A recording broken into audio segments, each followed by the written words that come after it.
It is the year 218 BC, and the Carthaginian general Hannibal Barca has drawn a large Roman army into a battle on the west bank of the lower Trebia River, modern-day northern Italy. The first major battle of the Second Punic War was about to commence. A large Roman army advances with 36,000 infantry and 4,000 cavalry. The Roman centre consists of Rome's heavy and veteran legionnaires. At the front of the lines are the light Velite skirmishers, followed by the least experienced Roman Hastati infantry.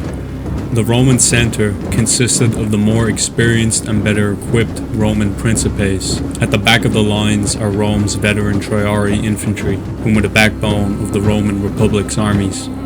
The Roman right flank consists of Roman and Italian allied infantry. These soldiers were not as professional nor as disciplined as the Roman legions in the centre. The Roman left flank also consists of Roman and Italian allied infantry. These allied soldiers acted as auxiliary troops for the Roman Republic's armies. Hannibal forms his army into one long defensive line. His army consists of 20,000 infantry, 10,000 cavalry, and 35 to 50 African war elephants.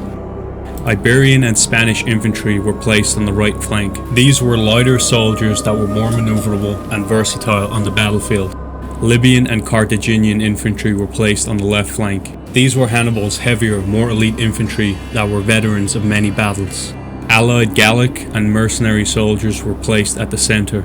These were lightly armoured infantry that had experience fighting the Romans in previous battles. African war elephants were placed on both flanks of Hannibal's army. Iberian and Gallic cavalry were stationed on the right flank. These were experienced cavalry riders and the best cavalry throughout the lands of Iberia and Gaul. Numidian cavalry were stationed on the left flank. Numidian cavalry were renowned as the finest cavalry in all of North Africa. They were fast, versatile, and battle-hardened, having fought many times under Hannibal's command. Rome had Italian allied and Roman cavalry on both flanks. At the time, Rome was not renowned for their superior cavalry, as their army was heavily centered around their elite heavy infantry. With a major numerical advantage in infantry, the Roman consul Trebia Longus orders his army to advance on Hannibal's position. The flat terrain allows for the Roman army to advance in good order. This type of terrain is an ideal battleground for the Roman style of warfare, as the Roman soldiers fought in a disciplined formation and relied on sheer strength and force to overcome their opponents. Unknowing to the Romans, before they had formed into battle formation, Hannibal had surveyed the battlefield and positioned 2,000 of his elite troops hidden in a nearby forested dry riverbed. Both forces engage in a skirmish at the center of the battlefield, favouring the Carthaginian slingers over the Roman Velite javelin men. After using up all of their ammunition, the skirmishers withdrew behind the lines of their infantry. Favouring his heavy legionnaires in close combat, the Roman consul Trebia Longus orders a full-on frontal attack.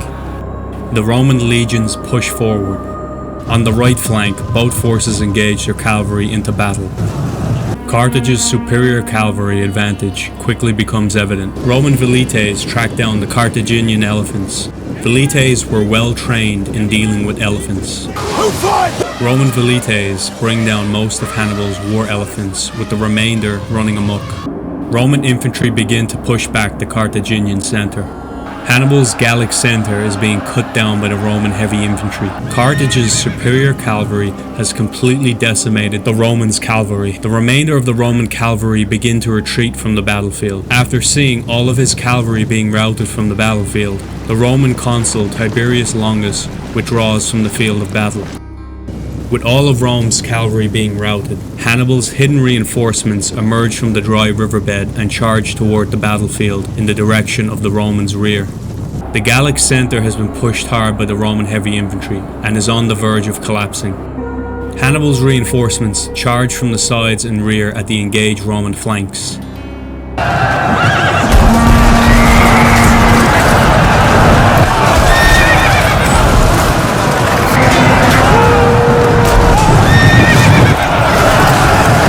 Roman soldiers on both flanks are now fully surrounded by the Carthaginian forces. Meanwhile, Hannibal's Gallic centre collapses. The disciplined Roman heavy troops at the centre continue forward, cutting down any stragglers. With no Roman commander on the field of battle to issue orders, the Roman centre is completely unaware that their flanks have been surrounded. Both Roman flanks are decimated. Eventually realizing that the battle is lost, the Roman legionnaires at the centre reform and retreat to the Roman camp of Placentia. The estimated Roman losses are at 28,000, while the losses of the Carthaginians are at 5,000.